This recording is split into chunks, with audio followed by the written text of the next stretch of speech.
सोचता हूँ कि आप सभी आनंदित हैं, प्रभु में मगन हैं, इसलिए प्रभु का धन्यवाद हो।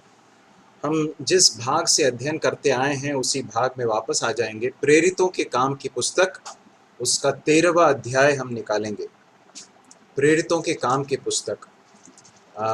यदि आपका ये जो बाइबल है, मैं आपको दिखा रहा हूँ, इस बाइबल में जो नया नियम है, उस नए नियम में पेज नंबर 183, पेज नंबर 183 नए नियम में, पुराने नियम में नहीं, नए नियम में आपको वो वाला भाग निकालना है। तो पिछली बार हमने इस बात को देखा कि किस तरह से कलीसिया जो है वो बढ़ रही थी। मैं उस स्लाइड को आपके सामने जरा दिखा दूं। पिछली बार हमने इस बात को देखा था कि किस तरह से कलीसिया का आरंभ यहाँ से होता है। ये जो दिख रहा है आपको इस नक्शे में, यरूशलेम, यरूशलेम वो स्थान है जहाँ पर प्रभु यीशु मसीह के शिष्य इकट्ठा थे, आपको याद होगा।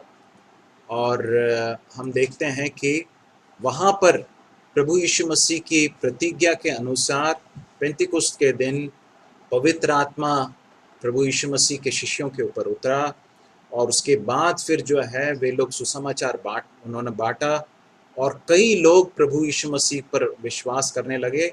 और यहाँ पर हम देखते हैं कि 5000 के आसपास इनकी संख्या हो गई। इस बात को हम देख सकते हैं, और यहाँ पर इसलिए यहाँ पर 5000 लिखा हुआ। और यहाँ से फिर जो है ऐसा हुआ कि कलीसिया के ऊपर बड़ा सताव आने लगा, और उसके बाद कलीसिया के लोग जो हैं, जो विश्वासी लोग हैं, इधर उधर तितर बितर हो गए, अलग अलग स्थानों पर गए। और इस तरह से इनका जो जाना हुआ, यरूशलेम से अलग अलग स्थानों पर तितर बितर हुए, कुछ अंताकिया नाम के स्थान पर भी गए। वहां पर सुसमाचार के सुनाने के कारण कई लोगों ने प्रभु यीशु मसीह पर विश्वास किया। अंताकिया में जब वे लोग प्रार्थना कर रहे थे, उपवास कर रहे थे, वहां पर परमेश्वर के पवित्र आत्मा ने उनसे कहा कि पौलुस और बरनबास, ये दो दो लोग थे वहां पर, उनके बारे में परमेश्वर का वचन ये बताता है कि पवित्र आत्मा ने कलीसिया से कहा कि जिस उद्देश्य के साथ मैंने उन्हें चुना है मेरे लिए और उस कार्य के लिए, उसके लिए उनको अलग कर दो। इस तरह से परमेश्वर का आत्मा उनसे कहता है, और कलीसिया उस बात को मानते हुए इन दोनों को अलग करती है इस कार्य के लिए। और वहां से ये दो लोग अंताकिया से सिलूकिया नाम के स्थान पर आ जाते हैं। क्यों? क्योंकि उनको इन स्थानों पर सब जाना है, अलग अलग इन स्थानों पर जाना है, और उसके लिए ज़रूरी था कि वे लोग जहाज के रास्ते से जाएं। अभी जो है हमारे पास सड़क के रास्ते बहुत ज़्यादा हैं, उन दिनों में जहाज से ज़्यादा यात्राएं होती थी, और दूसरे रास्ते से भी होते थे, परंतु सड़कें कम होती थी, तो जहाज के रास्ते कई लोग जाया करते थे। तो यहाँ पर देखते हैं हम कि यहाँ पर ये जो है बंदरगाह है, या फिर वो स्थान है जहाँ पर उनको जहाज मिलता। सिलूकिया में ये लोग आते हैं, अंताकिया से सिलूकिया तक आते हैं, और वहाँ से जहाज में चढ़कर हमने 13वें अध्याय के 5वें पद में, चौथे पद से देखा था। अतः वे पवित्र आत्मा के भेजे हुए सिलूकिया को गए और वहां से जहाज पर चढ़कर साइप्रस को चले। एक बात बहुत महत्वपूर्ण है कि वे लोग पवित्र आत्मा के भेजे हुए गए। देखिए, परमेश्वर का कार्य जो है वो हमारे किसी दिमाग से निकलने वाली कोई चीज नहीं कि हमको अचानक ऐसा लगा कि हमको ये करना चाहिए तो हमने कर दिया, ऐसा नहीं होता है। परमेश्वर का काम पवित्र आत्मा की प्रेरणा के द्वारा किया जाना बहुत ही जरूरी है ना। तो परमेश्वर के पवित्र आत्मा के अगुवाई में, परमेश्वर के पवित्र आत्मा के कहे जाने के द्वारा जब वे लोग भेजे गए, तो उन्होंने क्या किया? सिलूकिया में गए, वहां से जहाज पर चढ़कर साइप्रस को चले, या कुप्रुस, ये जो द्वीप है, आपको एक द्वीप दिखाई दे रहा। द्वीप मतलब एक टापू है जो चारों तरफ से समुद्र से घिरा हुआ है, लेकिन एक स्थान है यहाँ पर जो कुप्रुस कहलाता, टापू है। और इस टापू के सलमिस नाम के स्थान पर वे लोग पहुंचे, और उसके बाद 6वें पद में हमने पढ़ा कि उस सारे टापू में होते हुए पाफुस तक पहुंचे। तो ये लोग वहां पर पहुंचे, सलामिस में पहुंचे, और सलामिस से फिर उन्होंने क्या किया? इस पूरे टापू में वे लोग इधर उधर सब लोगों को सुसमाचार सुनाते सुनाते सुनाते इस कुप्रुस द्वीप के अंतिम छोर तक पहुंच गए, जिसका नाम है पाफुस। ठीक है। तो हमने इस बात को देखा कि इनके मन में ये बहुत स्पष्ट था कि इनको करना क्या है, इनको क्या करना है। ये वहां पर वहां के नज़ारे देखने के लिए नहीं गए थे, है ना, पिकनिक मनाने के लिए नहीं गए थे। ये लोग किस लिए गए थे वहां पर? सुसमाचार सुनाने के लिए गए थे। ये था उनका उद्देश्य, इसलिए इसको क्या कहा जाता है? मिशनरी यात्रा कहा जाता है। मिशनरी यात्रा मतलब पौलुस और बरनबास या दूसरे जो लोग जो इनके साथ दूसरी यात्राओं में जुड़े, इन यात्राओं के द्वारा उन्होंने सुसमाचार को सुनाया लोगों को, और इनकी इन यात्राओं के द्वारा अलग अलग स्थानों पर जो है कलीसियाएं बनी। तो इन्होंने, हम देखते हैं कि कुप्रोस टापू में ये लोग आए, इस पूरे टापू में वे लोग सुसमाचार सुनाते सुनाते सुनाते सुनाते ये लोग कहाँ पहुंच गए? पाफुस में पहुंचे, पाफुस नाम के स्थान पर पहुंचे करके लिखा है। ठीक है, अब क्या लिखा है? अब पाफुस में आने के बाद वहां पर एक घटना होती है। इस पूरे स्थान में इन्होंने सुसमाचार सुनाया। यहाँ कहीं भी ऐसा नहीं लिखा है कि उन्होंने, लोगों ने प्रभु यीशु मसीह के वचन को ग्रहण किया। लोगों ने सुना, लोगों को सुनाया, लोगों ने सुना होगा, लेकिन यहां पर आने के बाद, पाफुस नाम के स्थान पर आने के बाद, एक व्यक्ति है जो सुसमाचार को ग्रहण करने के लिए तैयार हो जाता है। वो कौन था? आप बता सकते हैं कि आप में से किसी को अगर मालूम हो, याद हो तो बता सकते हैं कौन था वो व्यक्ति?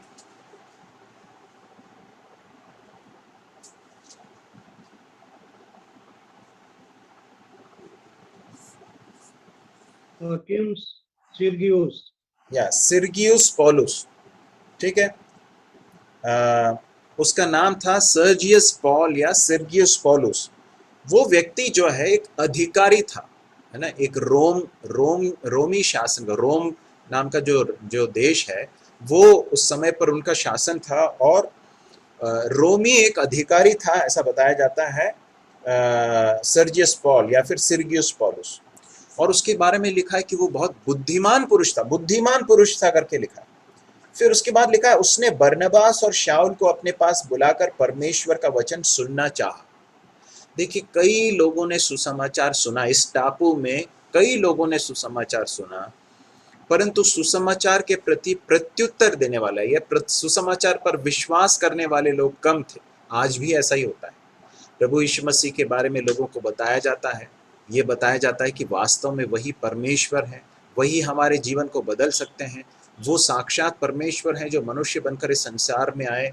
ये बताया जाता है सुसमाचार में कि उनके बलिदान, प्राण के बलिदान के द्वारा ही हमारे पापों की क्षमा हमें मिल सकती है। ये बताया जाता है कि परमेश्वर ने हमसे इतना प्रेम किया है कि अपने पुत्र को हमारे लिए भेज दिया। परमेश्वर का प्रेम, इससे बड़ा इससे बड़ा कौन सा प्रमाण हो सकता है, सबूत हो सकता है कि परमेश्वर ने अपने पुत्र को इस संसार में हमारे लिए मरने के लिए भेज दिया।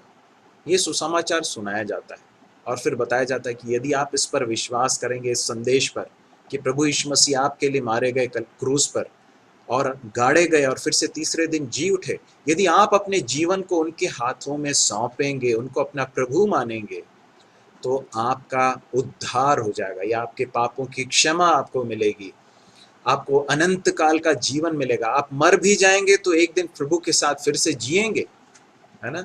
ये सुसमाचार सुनाया जाता है। परंतु आज भी जब इस सुसमाचार को सुनाया जाता है तो ज्यादातर लोग क्या करते हैं? सुसमाचार को सुनकर अनसुनी कर देते हैं। मतलब हाँ हाँ ठीक है, कुछ बोल रहा है, कोई बोल रहा है, हो सकता है क्या, मतलब कुछ नई नई बात बता रहा है। लेकिन कुछ लोग हैं जो विरोध भी करते हैं, लोग जो सुसमाचार का विरोध करते हैं। कुछ लोग सुनकर अनसुनी कर देते हैं, कुछ लोग विरोध करने लगते हैं। कैसे विरोध करते हैं? जो लोग सुनाने जाते हैं उनको मारते हैं, या उनके बारे में बुरा भला कहते हैं, उनको सताते हैं, उनको कई बार जो है उनको समाज से निकाल देते हैं, इस तरह की अलग अलग चीज़ें करते हैं। परंतु एक तीसरा समूह है, एक तीसरा समूह है, वो क्या करता है?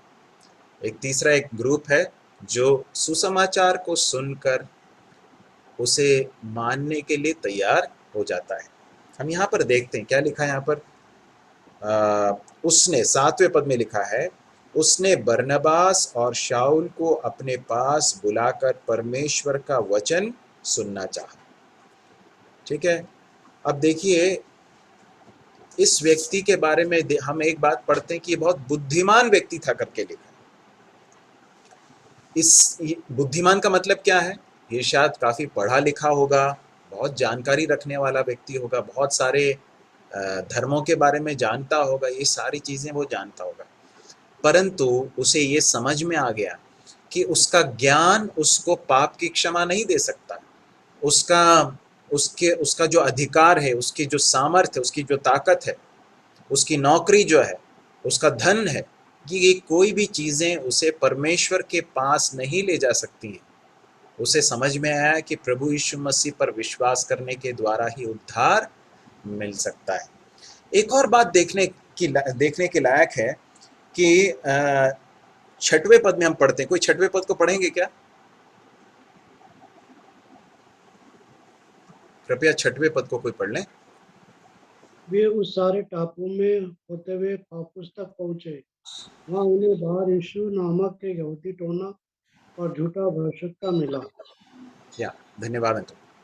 देखते हैं यहाँ पर उस सारे टापू में होते हुए पाफुस पहुंचे। वहां पर उनको एक यहूदी व्यक्ति मिला जो जादू टोना करता था और झूठा भविष्यवक्ता था। मतलब वो सच्चा आदमी नहीं था, वो जादू टोना करता था। और आगे जाकर उसके बारे में समझ में आता है कि वो बहुत कपट से भरा हुआ, कपट मतलब पाखंडी व्यक्ति था। बाहर से कुछ दिखाता था, अंदर कुछ और था, और शैतान की ताकत से वो सारी चीजें करता था। ठीक है, तो ये जादू टोना करने वाले लोगों के बारे में आप जानते हैं ना कि किस तरह के लोग होते हैं। वे लोग लोगों को चमत्कार से जो है आश्चर्यचकित कर देते हैं। बहुत से चिन्ह चमत्कार करने वाले लोग होते हैं जो जादू टोना करते हैं। हमारे आज भी भारत में जो गांव हैं, शहरों में इतना नहीं देखने को मिलता है, परंतु गांव में यदि आप जाएंगे अगर तो गांव में आप देख सकते हैं कि कुछ लोग होते हैं जो जादू टोना करते हैं। छत्तीसगढ़ में बैगा बोलते हैं, या हमारे यहाँ पर भी जादू टोना करने वाले बोलते हैं, झाड़ फूक करने वाले बोलते हैं। तो इस तरह के लोग होते हैं। और ये लोग, इनमें से कुछ लोग होते हैं जो और जिनके पास इस तरह की ताकतें होती हैं, जो शैतानी ताकतें जिनके पास रहती हैं, और वो बहुत प्रभाव रखते हैं, लोग उनकी मानते हैं। और इस व्यक्ति के बारे में लिखा है 7वें पद में, वह हाकिम सिरगियुस पौलुस के साथ था। कौन? ये जादू टोना करने वाला, ये जिसका नाम है बार यीशु, उसका नाम इलीमास भी है। ये जो व्यक्ति है ना, ये इस हाकिम के साथ, अधिकारी के साथ, जिसका नाम सिरगियुस पौलुस है, उसके साथ रहता था। उसको उसके चमत्कारों से उसने बहुत इम्प्रेस करके रखा था, उसने बहुत प्रभावित करके रखा था। देखिए, ऐसे समय पर कई बार ऐसा एक व्यक्ति जो है उस चंगुल से छूट कर आना बड़ा मुश्किल रहता है, क्योंकि वो शैतान के प्रभाव में रहता है और चमत्कारों को देखकर बहुत प्रभावित रहता है। परंतु यहाँ पर हम पढ़ते हैं कि ये व्यक्ति जो है, सिरगियुस पौलुस जो है, उसने जब वचन को सुना, पौलुस और बरनबास के द्वारा सुसमाचार जब सुना, तो उसे ये समझ में आया कि ये जो संदेश है, ये इसमें वास्तव में सच्चाई है। और वो इसके बावजूद भी कि ये बार यीशु या इलीमास जो जादू टोना करने वाला है वो उसके साथ था, उसके बावजूद भी उसने इन लोगों को बुलवा भेजा कि मैं वचन सुनना चाहता हूँ। इससे दो सच्चाइयां मैं आपको बताना चाहता हूँ। पहली सच्चाई ये है कि प्रभु यीशु मसीह का ये जो सुसमाचार है ना, ये शैतान के किसी भी काम से जो है ये हार नहीं सकता है। मतलब यह है कि सुसमाचार में बड़ी ताकत है। सुसमाचार लोगों को उनके किसी भी बंधन से छुड़ा सकता है, वो शैतानी बंधन हो या अज्ञानता का बंधन हो। सुसमाचार, प्रभु यीशु मसीह का सुसमाचार लोगों को उसमें से छुड़ा सकता है। यहाँ पर ये व्यक्ति एक शैतानी शक्ति रखने वाले, एक जादू टोना करने वाले इलीमास के संपर्क में था, उसके बहुत करीब था, उसने उसके ऊपर बहुत प्रभाव डालकर रखा था। परंतु जब सुसमाचार वहां पर आया, परमेश्वर के, प्रभु यीशु मसीह के सुसमाचार ने सिरगियुस पौलुस को शैतान के बंधन में से छुड़ाया। ये सुसमाचार की ताकत है प्रिय भाइयों और बहनों। ये एक बात जो मैं आपको बताना चाहता हूँ। दूसरी बात यह है कि सिरगियुस पौलुस जो है, उसने जब सुसमाचार को सुना तो उसका प्रत्युत्तर क्या था? उसने जब सुना, उसने इस बात को जान लिया कि मैं बहुत पढ़ा लिखा हूँ, मैं भले ही बहुत ज्ञान रखता हूँ, परंतु मेरे इस ज्ञान से, मेरे इस बुद्धि से मैं अपने पाप की क्षमा नहीं पा सकता। और इसलिए सुसमाचार जो है वो ज्ञानी लोगों के लिए भी है, अज्ञानी लोगों के लिए भी है, पढ़े लिखे लोगों के लिए भी है, अनपढ़ लोगों के लिए भी है ना, और हर भाषा के बोलने वाले लोगों के लिए, हर जाति के लोगों के लिए। हर देश के लोगों के लिए, हर कुल के लोगों के लिए सुसमाचार, प्रभु यीशु मसीह का सुसमाचार सारे मनुष्यों के लिए। तो सिरगियुस ने एक बात, इस बात को समझा। दूसरी बात, उसने जब इस वचन को सुना तो उसने अपने हृदय को उस वचन को सुनने के लिए खोला, है ना। कई बार जब लोग वचन को सुनते हैं, प्रभु यीशु मसीह के वचन को सुनते हैं, परमेश्वर के वचन को सुनते हैं, तो क्या करते हैं, अपने मन को बंद कर लेते हैं, अपने दिल को बंद कर लेते हैं, अपने मन के द्वार को बंद कर लेते हैं और बोलते हैं कि अरे मेरे को नहीं सुनना। क्यों नहीं सुनना? क्योंकि अगर मैं इसको सुनूंगा, इसके अनुसार मेरे को चलना पड़ेगा, तो फिर मेरे को जिंदगी में बहुत सारी चीजें छोड़नी पड़ेंगी, ऐसी ऐसी चीजें छोड़नी पड़ेंगी जो मैं अभी तक करता आया हूँ या करती आई हूँ। मैं उसको नहीं छोड़ना चाहता, इसलिए मैं इसको पर ध्यान ही नहीं लगाऊंगा। परमेश्वर का वचन बताता है कि सिरगियुस पौलुस सच्चाई को मानने के लिए तैयार था, ठीक है। और आगे हम देखते हैं, सुनना चाहा करके लिखा 7वें पद के अंत में। परंतु हमने पिछली बार देखा था कि जो जादू टोना करने वाला जो इलीमास है, उसने क्या किया? 8वें पद में लिखा है, उनका विरोध करके हाकिम को विश्वास करने से रोकना चाहा। आज भी ऐसे कुछ लोग होते हैं, जब सुसमाचार सुनाया जाता, वचन सुनाया जाता, तो कुछ और लोग आके बोलते, अरे रे तू ये सब क्या सुन रहा है, हैं? ये सब जो है ये विदेशी धर्म की बात हो रही है और ये धर्म परिवर्तन की बात हो रही है, ये सब मत, तुम ये सब में मत जाओ। तो इस जादू टोना करने वाले ने भी यही काम किया। उसने क्या किया? उसने पौलुस और बरनबास का विरोध किया। क्या किया? कि तुम जो है इसको सुसमाचार, ये यीशु मसीह का सुसमाचार क्यों सुना रहे हो? वो खुद भी विश्वास नहीं करना चाहता था, क्योंकि वो शैतान के बंधन में था और अंधकार के कामों को करता था, झूठ में, कपट में, पाखंड में अपने जीवन को व्यतीत करता था, और धर्म का मतलब धार्मिकता का, सच्चाई का बैरी था, परमेश्वर के रास्तों को टेढ़ा करना चाहता था। वो खुद तो सच्चाई पर चलना नहीं चाहता था, लेकिन जो चलना चाहते थे उनको ऐसा करने से रोकता था। अब देखिए क्या हुआ, 11वें पद में हम पढ़ते हैं कि अब देख, पौलुस ने उसको डांटा, अब देख प्रभु का हाथ तुझ पर लगा है, तू कुछ समय तक अंधा रहेगा और सूर्य को नहीं देखा। तब तुरंत क्या हो गया? धुंधलापन और अंधेरा उस पर छा गया और वह इधर उधर टटोलने लगा ताकि कोई उसका हाथ पकड़कर ले चले। तब हाकिम ने जो हुआ था उसे देखकर और प्रभु के उपदेश से चकित होकर विश्वास किया। परमेश्वर का दंड उनके ऊपर आता है जो सुसमाचार सुनने के लिए या सच्चाई पर चलने के लिए लोगों के लिए रोड़ा बन जाते हैं, रुकावट बन जाते हैं। परमेश्वर का दंड इलीमास जादू टोना करने वाले के ऊपर आ गया। यहाँ पर हालांकि इस संदर्भ से थोड़ा सा अलग है, परंतु मैं एक भाग आपके ध्यान में लाना चाहता हूँ। प्रकाशित वाक्य की पुस्तक निकाल लीजिए,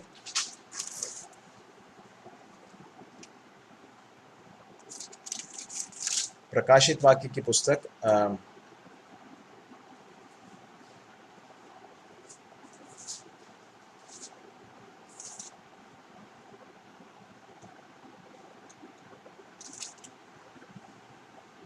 उसके 21वें अध्याय को निकालिए और उसके 8वें पद को पढ़िए।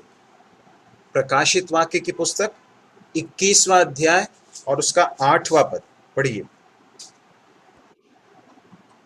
परंतु डरपोकों और अविश्वासियों और घिनौनों और हत्यारों और व्यभिचारियों और टोनों और मूर्ति पूजकों और सब झूठों का भाग उस झील में मिलेगा जो आग और गंधक से जलती रहती है।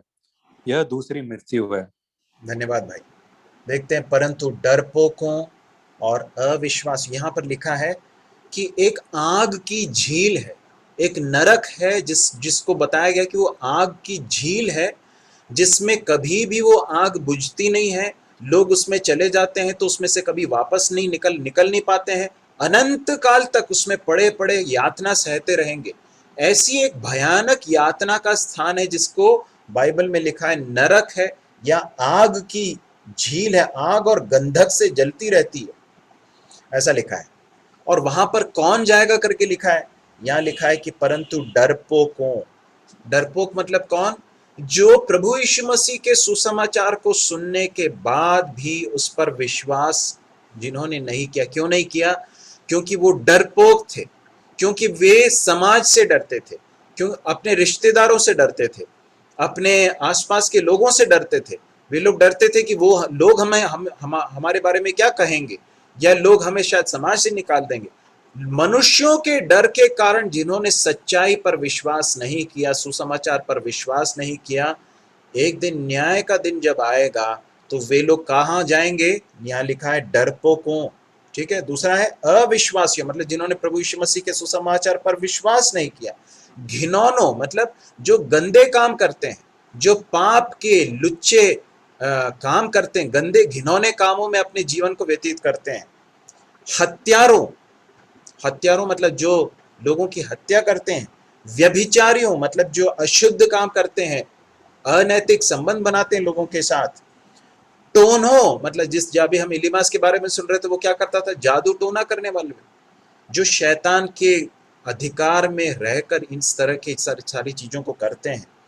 और मूर्ति पूजकों, परमेश्वर का वचन बहुत स्पष्ट बताता है कि जो सच्चे परमेश्वर को छोड़कर जो मनुष्यों के द्वारा बनाई गई प्रतिमाओं और इन सारी चीजों के पीछे लग जाता है, वो परमेश्वर का अपमान करता है। फिर लिखा है सब झूठों का भाग, झूठ पर चलने वाले लोगों का भाग कहाँ मिलेगा? आग की झील में मिलेगा। ये सच्चाई है, ये मेरे द्वारा कही गई बात नहीं है, ये परमेश्वर का सत्य वचन है। परमेश्वर का वचन बताता है कि ऐसा ही होने वाला एक दिन। भले हम इस बात को हमें अच्छा लगे या ना लगे, भले हम इससे सहमत हो या न सहमत हो, ये सच्चाई है जो आने वाले दिनों में होने वाली है। परमेश्वर का न्याय आने वाला है। जिन्होंने इस प्रभु यीशु मसीह के सुसमाचार पर विश्वास नहीं किया, वे उस अनंत काल की आग की झील में डाल दिए जाएंगे। सुसमाचार इसलिए बहुत महत्वपूर्ण है भाइयों और बहनों। इसीलिए बरनबास और पौलुस ने इस जहाज में इस कठिन यात्रा को करते हुए, ये सारे स्थानों से यात्रा करते हुए जो है, वे लोग यहाँ से जा रहे हैं, वे लोग जा रहे हैं इन सारे स्थानों पर। क्यों जा रहे हैं और इन लोगों को सुसमाचार क्यों बता रहे हैं? क्योंकि यदि इन्होंने सुसमाचार नहीं सुना तो ये लोग नरक में चले जाएंगे। इसलिए ये लोग उस टापू पर पहुंच गए, वहां पर सभी लोगों को जाकर सुसमाचार सुनाया। पाफुस में आए, ये सुर्गियुस पौलुस ने जब सुसमाचार सुनना चाहा उनके पास गए, लेकिन क्या हो गया? ये जो जादू टोना करने वाला व्यक्ति है, उनको रोकने के लिए कोशिश करने लगा। परमेश्वर का दंड उस पर आया। और उसके बाद लिखा है 12वें पद में, प्रेरितों के काम 13 के 12 में वापस आ जाइए।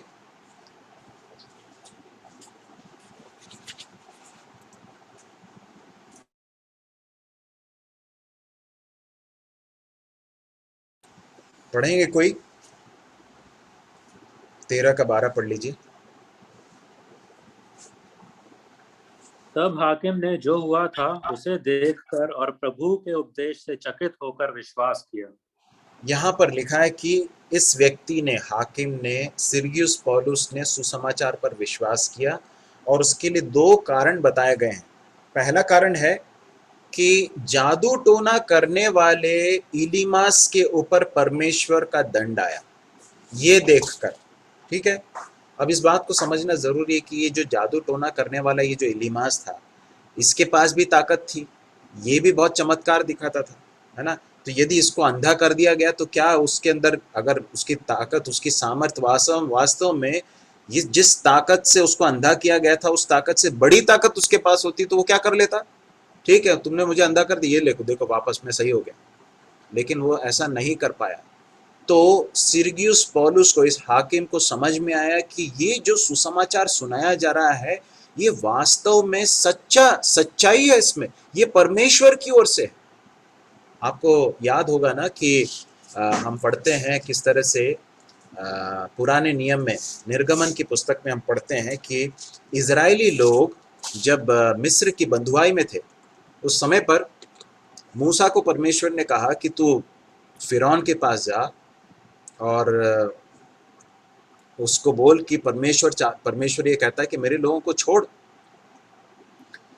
मिस्र में इजरायली लोगों को गुलाम बनाकर रख दिया गया था, उनके ऊपर बहुत शोषण किया जा रहा था, उनको सताया जा रहा था। परमेश्वर ने कहा छोड़ो इनको, जाने दो उनको। लेकिन मिस्र का जो राजा है फिरौन, वो छोड़ने के लिए तैयार नहीं था। मूसा को भेजता परमेश्वर, कहता तो अपनी लाठी जो है वो डाल दे नीचे। तो लाठी जो है क्या हो गया? परमेश्वर के आश्चर्य कर्म के द्वारा लाठी जो नीचे डाल दी गई वो सांप बन गया, सर्प बन गया। तो वहां पर लिखा है कि वहां पर जो मिस्र के जो दूसरे जादूगर थे, उन्होंने भी अपनी अपनी लाठियां जो है वो क्या की, नीचे डाल दी, तो वो भी सांप बन गए। लेकिन एक बात वहां पर हुई, क्या हुई मालूम? वहां पर ऐसा लिखा है कि मूसा का जो सर्प था, मूसा की जो लाठी थी, जो सर्प बन गया था, उसने बाकी सारे जो सर्प है उनको निगल लिया। और आगे जाकर हम देखते हैं कि बाद में जो आश्चर्य कर्म हुए उसमें ये जादूगर कहने लगे कि देखो ये तो ना परमेश्वर की ओर से ये हम अब हमारे अधिकार क्षेत्र से बाहर चला गया, अब हम ये सब नहीं कर सकते हैं, हम नहीं कर सकते, क्योंकि ये जो सामर्थ्य हमारे सामर्थ्य से भी कहीं बड़ी है, ये परमेश्वर की सामर्थ्य। तो सुसमाचार में परमेश्वर की सामर्थ्य, ये मनुष्यों को चमत्कार दिखाकर प्रभावित करने वाली कोई कथा कहानी नहीं है, परंतु परमेश्वर की सामर्थ्य इसमें नहीं थी। तो परमेश्वर की सामर्थ्य को उसने देखा। दूसरी बात, उसने क्या सुना? प्रभु के उपदेश को सुना। तो परमेश्वर की सामर्थ्य को देखा और परमेश्वर के वचन के उपदेश को उसने सुना और फिर उसने विश्वास किया करके लिखा है। जो भी हो, अंततः सुसमाचार सुनने के बाद हर मनुष्य से परमेश्वर यही चाहते हैं, परमेश्वर मनुष्य से ये प्रत्युत्तर चाहते हैं कि हम विश्वास करें। विश्वास करने का अर्थ क्या है? विश्वास करने का अर्थ सिर्फ दिमाग में मान लेना नहीं है कि हाँ ठीक है, मानते हैं कि यीशु मसीह उद्धार करता है, नहीं। विश्वास करने का अर्थ है कि हम अपने जीवन को यीशु मसीह के हाथों में सौंप दें, यीशु मसीह को अपने उद्धारकर्ता और प्रभु के रूप में ग्रहण कर लें। इसका अर्थ क्या है? इसका अर्थ यह है कि मैं अपने जीवन का नियंत्रण यीशु मसीह के हाथों में दे दूं। इसका मतलब यह है कि मैं अब से अपनी इच्छा के अनुसार नहीं जीऊंगा। अपनी इच्छा को, अपने निर्णयों को, अपने जीवन के मैं जो कुछ निर्णय लेता हूं, उन सारी चीजों को मैं किसकी इच्छा के अनुसार करूंगा? प्रभु यीशु मसीह की इच्छा के अनुसार ही करूंगा, वचन के अनुसार करूंगा। ऐसा करने के लिए जब हम सौंपते हैं तो उसको कहते हैं विश्वास करना। विश्वास करने का अर्थ सिर्फ दिमाग में मान लेना नहीं है, परंतु अपने जीवन को परमेश्वर के हाथों में सौंपना है, अपने अधिकारों को छोड़ना और प्रभु के अधिकार को अपने ऊपर मान लेना, यह है विश्वास करने का अर्थ। तो उसने विश्वास किया करके लिखा है, ठीक है।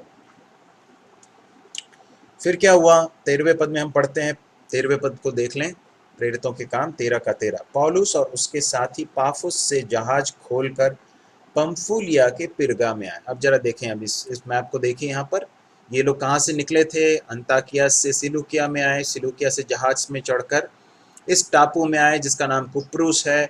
वहाँ पर उसके छोर में सलमीस है और इस छोर में पाफुस है। पूरे टापू में उन्होंने सुसमाचार सुनाया। एक व्यक्ति ने प्रभु को ग्रहण किया। सुनकर अजीब लग सकता है, पूरे टापू में सुसमाचार सुनाया। कम से कम यहाँ पर जो रिकॉर्ड किया गया है वो तो यही है कि एक व्यक्ति ने ग्रहण किया। मैं आपको बताना चाहता हूँ कि यदि आपके परिवार में, यदि, मैं फिर से बता रहा हूँ, यदि आपके परिवार में या आपके समाज में, आपके गांव में आप एक ही विश्वासी हो ना, आप एकमात्र विश्वासी हो, तो भी सच्चाई पर खड़े रहना हमारी जिम्मेदारी है। इस व्यक्ति ने विश्वास किया, विश्वास में बना रहा होगा, मैं विश्वास करता हूं, क्योंकि आगे जाकर इन स्थानों पर सुसमाचार बढ़ा करके हम पढ़ते हैं।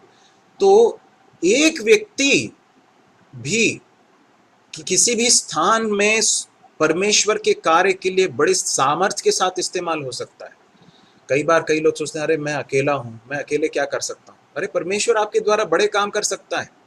आपको जिस स्थान पर परमेश्वर ने रखा है वहां पर आप अकेले होंगे शायद, परंतु परमेश्वर आपके जीवन के द्वारा बड़े काम कर सकता है। और कई लोगों के दबाव में आकर ये कहकर कि अरे मैं अकेला हूं, मैं अकेले कैसे एक निर्णय लूं, मैं अगर जाने लगूंगा सभा में या मीटिंग जाऊंगा या बाइबल पढ़ूंगा, गीत गाऊंगा, वचन के अनुसार चलूंगा, तो लोग जो है मुझे बाहर कर देंगे या मेरे से जो है रिश्ता काट लेंगे, मेरे को बड़ी समस्या आ जाएगी। हाँ आएगी ना, बिल्कुल आएगी। सुसमाचार पर विश्वास करेंगे, सच्चाई पर चलेंगे तो जरूर तकलीफ आएगी। यदि प्रभु यीशु मसीह पर विश्वास करके अगर अनंत जीवन पाना चाहते हैं, इस आने वाले परमेश्वर के दंड से, प्रकोप से, उस आने वाले नरक से बचना चाहते हैं, तो इस कीमत को तो चुकाना पड़ेगा। कौन सी कीमत को? इस संसार में रहते हुए लोगों के सताव को, लोगों के द्वारा अकेला किए जाने को सब सहना तो पड़ेगा। यदि उसके लिए तैयार नहीं है तो आप उसी श्रेणी में आते हैं जिसके बारे में हमने प्रकाशित वाक्य की पुस्तक में देखा था, जहां पर यह लिखा है कि अविश्वासियों, डरपोकों, घिनौनों, है ना, वे सब जो है कहां जाएंगे? उस आग की झील में जाएंगे। तो कौन सा अच्छा सौदा है ना? फायदे का सौदा कौन सा है? इस संसार में थोड़े दिन के लिए तकलीफ झेलना ज्यादा अच्छा है कि अनंत काल तक नरक में अपने जीवन को डालना अच्छा है? निश्चित रूप से जिन्होंने प्रभु यीशु मसीह पर विश्वास करके इस संसार में तकलीफें उठाई हैं, वे बुद्धिमान लोग हैं। इस व्यक्ति के बारे में क्या लिखा मालूम है? ये बुद्धिमान व्यक्ति, वो ज्ञानी था, उसको बहुत बुद्धिमान था, परंतु प्रभु यीशु मसीह पर विश्वास किया, ये वास्तव में उसकी बुद्धिमत्ता का जो है परिचय है ना? वो लोग जो प्रभु यीशु मसीह पर विश्वास करते हैं, भले वो पढ़े लिखे ना हो, अनपढ़ हो, या उनको ज्यादा कुछ जानकारी ना हो, परंतु यदि वो विश्वास योग्यता के साथ प्रभु यीशु मसीह के पीछे चलते हैं, वो इस संसार के बुद्धिमान लोग हैं। मैं बता रहा हूं आपको, इस संसार के बहुत सारे पढ़े लिखे, धनवान, कुलीन लोगों से भी ज्यादा बुद्धिमान लोग वो हैं, क्योंकि उन्होंने समझ लिया है कि सही निर्णय क्या है, अच्छा सौदा क्या है, उन्होंने समझ लिया। वो गीत है ना, ये दुनिया 2 दिन का मेला, ये दुनिया 2 दिन का मेला, सोच समझ कर सौदा कर, सोच समझ कर सौदा कर, ये दुनिया 2 दिन का मेला, ये दुनिया 2 दिन का मेला। सोच समझ कर सौदा कर, एक सौदा है, एक निर्णय है। या तो आप थोड़े दिनों के सांसारिक जीवन में मजे ले लें, आनंद उठा लें, और उसके बाद अनंत काल के नरक में चले जाएं, या फिर इस सांसारिक जीवन में तकलीफ उठाएं, परेशानी उठाएं, लेकिन उसके अंत में स्वर्ग में जाएं। प्रभु हमारी सहायता करे कि हम सही निर्णय ले सकें। तो यहाँ देखते हैं कि ये लोग फिर यहाँ पर आए, कुप्रुस द्वीप के इस छोर पर आए, पाफुस में, ठीक है, और उसके बाद फिर पाफुस से उन्होंने फिर जहाज पकड़ा। देखो आप इस स्थान को देखिए, तो यहाँ पर एक छोर पे आ गए। अब यहाँ से फिर कोई सड़क नहीं है, तो अब यहाँ से सड़क नहीं है, तो इनको जहाज के रास्ते से ही जा सकते हैं कहीं भी जाना हो। तो यहाँ से जो सबसे अगला जो स्थान ये लोग गए, उसको बोलते हैं पिरगा। ये दिख रहा है आपको स्थान, ये पिरगा जो है, पिरगा नाम के स्थान पर गए। यहाँ पर लिखा है, पौलुस और उसके साथी, 13वां पद, पाफुस से जहाज खोलकर पंफूलिया के पिरगा में आए। ये पंफूलिया नाम का एक स्थान है, ठीक है, ये पंफूलिया नाम का एक स्थान है, बड़ा प्रांत है, जिसमें पिरगा नाम का एक छोटा सा नगर है शायद। तो वहां पे आए ये लोग, और वहां पर लिखा है कि यूहन्ना उन्हें छोड़कर यरूशलेम को लौट गया। यरूशलेम कहाँ पर है? जरा देखिए, ये यरूशलेम यहाँ पर है, यहाँ पर नीचे देखिए, यहाँ पर ये है यरूशलेम। यहाँ पे थे, यहाँ से ये लोग क्या, यूहन्ना जो है वहां से यरूशलेम आ गया। क्यों आया? कुछ नहीं लिखा है। शायद उसको ये यात्रा बड़ी दुर्गम लगी हो, तकलीफ दे लगी हो सकता है उसकी तबीयत खराब हो गई, हम नहीं जानते। लेकिन यूहन्ना जो पौलुस और बरनबास की सेवा करने के लिए निकला था, वो वहां से लिखा है कि वो यरूशलेम को लौट गया। हो सकता है कि कुछ समय के बाद उसको निराश हो गया हो, उसको लगा हो कि अरे ये बहुत कठिन यात्रा है, मेरे से नहीं हो रहा है, वो चला गया वापस यरूशलेम में। आगे जाकर देखते हैं कि अगली जब यात्रा होती है ना, अगली दूसरी मिशनरी यात्रा जब होती है, तो पौलुस बरनबास जो है, ये जो यरूशलेम लौट गया था ना, जो यूहन्ना, उसको वापस लेकर जाना चाहते थे अपने साथ में, लेकिन पौलुस ने बोला नहीं, उसने बीच यात्रा में हमको छोड़ दिया, इसलिए अब हम उसको अगली यात्रा में नहीं लेंगे। जो भी हो, बरनबास जो है वो यूहन्ना को लेकर चला गया, और उसके बाद पौलुस जो है वो सीलास के साथ चला गया, हम ऐसा पढ़ते हैं। लेकिन एक बात हम देख सकते हैं कि बरनबास ने इस यूहन्ना को छोड़ा नहीं। भले ही यात्रा में बीच में छोड़कर चला गया था, लेकिन बरनबास ने यूहन्ना को छोड़ नहीं दिया। आगे जाकर देखते हैं कि उसको लेकर गया, और आगे जाकर हम देखते हैं कि वो प्रभु के लिए बहुत काम आया। तो ये एक प्रोत्साहन का विषय है। खैर, आगे हम देखते हैं। एक और बात जो है आपके ध्यान में मैं लाना चाहता हूँ, 13वां पद का आरंभ कैसा होता है?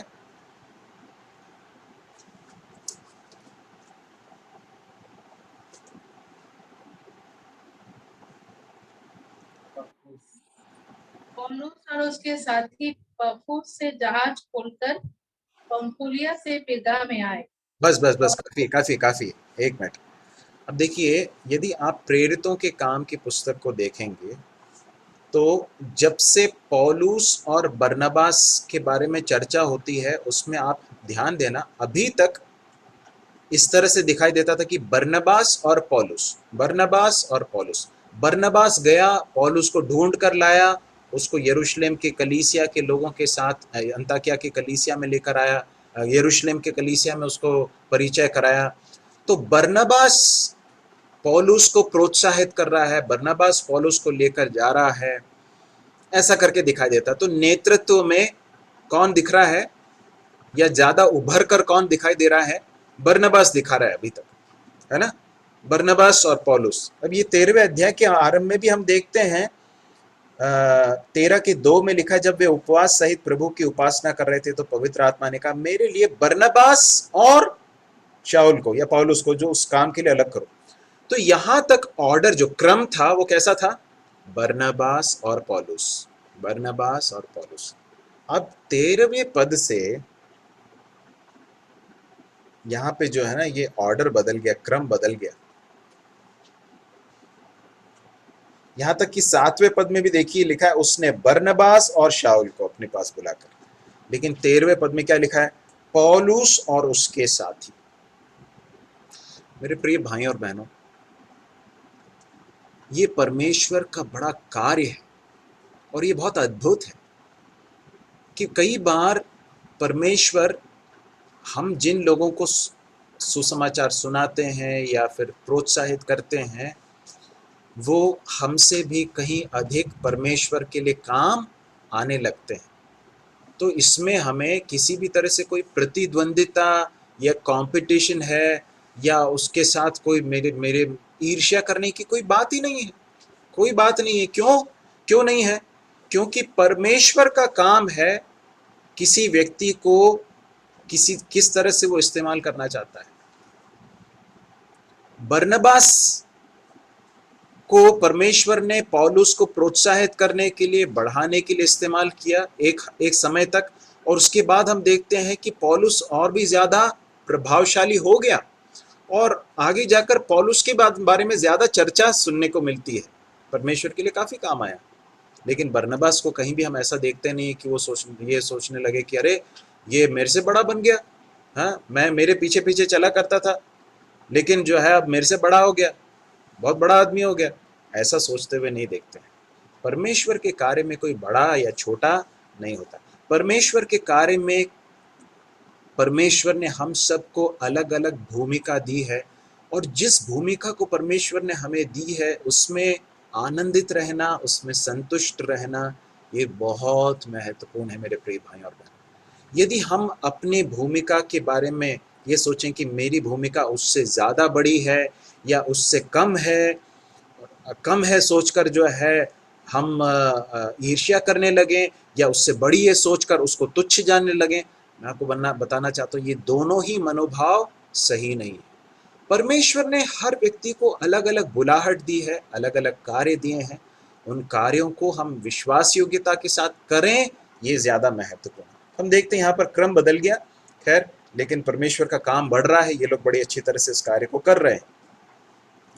और आगे देखते हैं 14वें पद में, पिरगा से आगे बढ़कर वे पिसीदिया के अंताकिया। यहाँ पर एक और अंताकिया है, ये यहाँ पर एक अंताकिया है, जैसे हमारे मध्य प्रदेश में हो, भारत में भी हो, बहुत ऐसे कुछ नाम होते हैं जो बहुत सारी जगह पर उसी जगह के नाम होते हैं। जैसे विजयनगर, हमारे सुकलिया के पास में जो विजयनगर है, वो विजयनगर जो है वो, और भी बहुत सारे शहरों में विजयनगर देखा जाता है। विजयनगर नाम का एक शहर भी है, तो इसी तरह से ये अंताकिया जो है वो यहाँ पर जो है ये अंताकिया ये अलग है और ये जो अंताकिया है ये अलग है, इसलिए इसको अलग बताने के लिए लिखा है पिसीदिया के का अंताकिया, है ना। तो यहाँ पर लिखा है कि वे लोग पिसीदिया के अंताकिया में पहुंचे। पिसीदिया नाम का ये प्रांत है और उस प्रांत में अंताकिया नाम का स्थान है। वो पिरगा से अंताकिया में पहुंचे। कहाँ कहाँ से आए थे फिर से देखें, अंताकिया से सिलूकिया में आए, सलमिस में कुप्रुस में आए, वहाँ पर इस पूरे टापू में सुसमाचार सुनाया, एक व्यक्ति ने प्रभु को ग्रहण किया, फिर जहाज में चढ़े, पिरगा में आए, पिरगा से फिर ये लोग पिसीदिया के अंताकिया में आए। सुसमाचार सुना रहे हैं हर जगह पर, हर जगह सुसमाचार सुना रहे हैं, लोगों ने सुना है। यहाँ पर सिर्फ एक व्यक्ति ने ग्रहण किया, लेकिन आगे जाकर बहुत सारे लोगों ने ग्रहण किया होगा निश्चित रूप से। सुसमाचार का जो काम है ना वो कभी रुकता नहीं है। हो सकता है अभी यहाँ पर कोई फल नहीं दिखाई दे रहा है, लेकिन आगे जाकर फल आएंगे, क्योंकि सुसमाचार क्या है, परमेश्वर का वचन है जो बीज के रूप में बोया जा रहा है। परमेश्वर का वचन परमेश्वर बताते हैं, प्रभु का वचन बताता है कि मेरा वचन कभी भी खाली नहीं आएगा। खैर आगे हम देखते हैं कि वो पिसीदिया के अंताकिया में पहुंचे, सब्त के दिन आराधनालय में जाकर बैठ गए। अब हमेशा से इनकी एक रीति थी कि ये लोग कहीं भी जाते थे तो वो यहूदी आराधनालय में जाते थे। क्यों? क्योंकि ये लोग खुद भी यहूदी लोग हैं, तो यहूदी आराधनालय में जाते थे। क्यों जाते थे? वहां पर सुसमाचार सुनाने के लिए वे अपने लोगों के बीच में पहले जाया करते थे। हमारे लिए भी ये बहुत महत्वपूर्ण है समझना, जो हमसे परिचित हैं, जो हमारे सर्कल के हैं, उनको सुसमाचार सुनाना हमारी प्राथमिक जिम्मेदारी है। तो ये लोग वहां जाते थे, यहूदियों के आराधनालय में गए और व्यवस्था की भविष्यवक्ताओं की पुस्तक के पढ़ने के बाद ये आराधनालय के सरदारों ने उनके पास कहला भेजा, मतलब जो प्रमुख लोग थे, मुखिया थे, उन्होंने कहा कि हे भाइयों, यदि लोगों के उपदेश के लिए तुम्हारे मन में कोई बात हो तो कहो। ठीक है। अब जहां भी जाते वे लोग वहां जाकर बैठते और उसके बाद फिर वो लोग वहां पर जब बैठते, अगर उनको कहा जाता कि तुम कुछ हमको बताओ, तो क्या करते थे वो लोग? तुरंत सुसमाचार सुनाने लगते थे। अब देखो क्या हुआ, हे भाइयों, यदि लोगों के उपदेश के लिए तुम्हारे मन में कोई बात है तो कहो। अब 16वें पद में क्या लिखा है? तब पौलुस ने खड़े होकर और हाथ से संकेत करके कहा, हे इजराइलियों और परमेश्वर से डरने वालों सुनो। अब यहां से लेकर